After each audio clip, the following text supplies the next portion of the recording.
ಇನ್ನು ಮುಂದೆ ನಿಮ್ಮ ನೆಚ್ಚಿನ ಧಾರಾವಾಹಿಗಳ ಫುಲ್ ಎಪಿಸೋಡ್ಗಳು ಸನ್ ನೆಕ್ಸ್ಟ್ ಆಪ್ನಲ್ಲಿ ಮಾತ್ರ.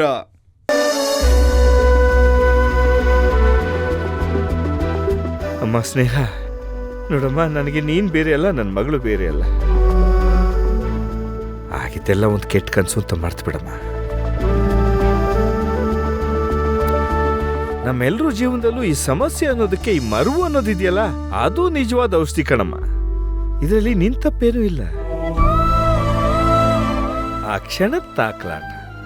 ಪಾಪ ಮನೆ ಬಿಟ್ಟು ಹೋಗೋದೇನು ಕಷ್ಟಪಟ್ಟಿಯೋ ಏನಮ್ಮ. ನೆನ್ಸ್ಕೊಂಡ್ರೆ ಭಯ ಆಗತ್ತೆ.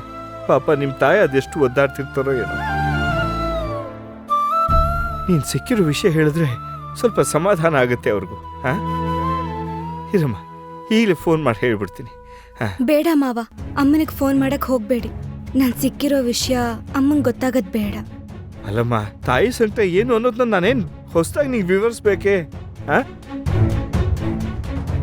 ಗೊತ್ತಿದ್ದು ಹೆತ್ತಾಯಿಗೆ ನೋವು ಕೊಡಬಾರ್ದಮ್ಮ.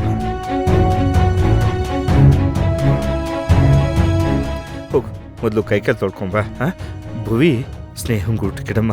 ಯಾವಾಗ ಊಟ ಮಾಡಲು ಎಷ್ಟು ಹಸ್ಕೊಂಡಿದ್ದಾಳೋ ಏನೋ. ಹೋಗಮ್ಮ, ಹೋಗು ಹೋಗು.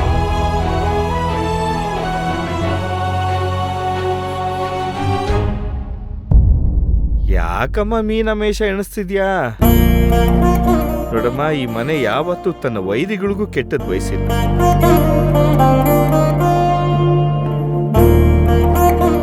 ಇನ್ನು ನೀನು ನಮ್ಮ ಕುಟುಂಬದವಳು ಕಣಮ್ಮ, ನನ್ನ ಮಗಳು ಸಮಾನ.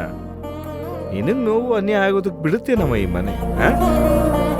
ಈ ಮನೇಲಿ ಎಲ್ಲರೂ ನಗ್ನಗ್ತಾ ಇರಬೇಕು. ಇದೇ ಈ ಅಶ್ವತ್ಥನ ತತ್ವ. ಹೋಗಮ್ಮ, ಹೋಗಿ ಊಟ ಮಾಡು, ಆಮೇಲೆ ಮಾತಾಡು. ಹೌದು, ಮಗು ಇಲ್ಲಮ್ಮ? ಅದು ನನ್ನ ಫ್ರೆಂಡ್ ಒಬ್ರು ಮನೇಲಿ ಬಿಟ್ಟು ಬಂದಿದ್ದೀನಿ.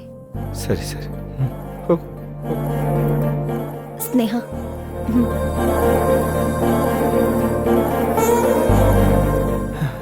ಮುರಳಿ, ಪಾಪ ಸ್ನೇಹ ನೋಡಿದ್ರೆ ಅಯ್ಯೋ ಅನ್ಸತ್ತೆ ಕಣಯ್ಯ. ಒಂಟಿ ಹೆಣ್ಣು ಈ ಹೊರ ಜಗತ್ತಲ್ಲಿ ಬದುಕೋದು ಎಷ್ಟು ಕಷ್ಟ ಅನ್ನೋ ಅರಿವೇ ಇಲ್ಲದೆ ಏನೋ ಸಿಟ್ಟಿನ ಕೈಲಿ ಬುದ್ಧಿ ಕೊಟ್ಟು ಮನೆ ಬಿಟ್ಟು ಹೊರಟ್ಬಿಟ್ಟಿದ್ದಲ್ಲ. ಪಾಪ ಎಷ್ಟು ಓದಾಡಿದ್ಲೋ ಏನೋ. ಸದ್ಯ ಏನು ತೊಂದರೆ ಆಗ್ದೆ ಮನೆಗೆ ಹಾಗೆ ವಾಪಸ್ ಬಂದಲ್ಲ, ಅಷ್ಟೇ ಸಂತೋಷ.